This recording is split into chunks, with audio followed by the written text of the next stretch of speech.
Good day mga gors. Today, matry ko abi voice over. May mga followers na gusto ga. Nahambal-hambal po. Mga duwa sila kabilo. So now, nagpa-SM kami ni Madam Mami. I-brown out naman sa Mansi. Salamat, Get Nicholas Power ha. Makaudaw na naman kami. Wala sa lugar. Siyempre, una, makaon kami. Iyan mo lang na daan ang akon obra. Hambal sa basher nga wala katilaw namin kapag kaon. Hindi siya lahat sa iya mama. Eme lang, eme. Ara kami di subong ho sa kay Kuya J. Matilaw sa sang seafood na kare-kare. Na ara, seafood kare-kare.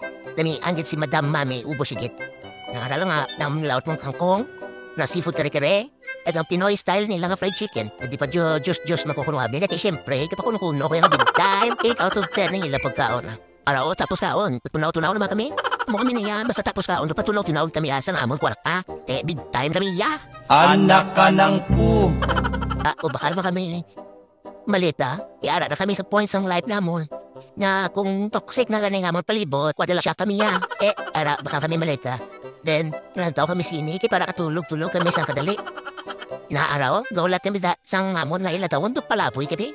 Ang mapaaso ko na ikay. Ginapo ko lang sige tulin niya. Konti mo lang ang mga bursa. Sa daso naman. Bye-bye!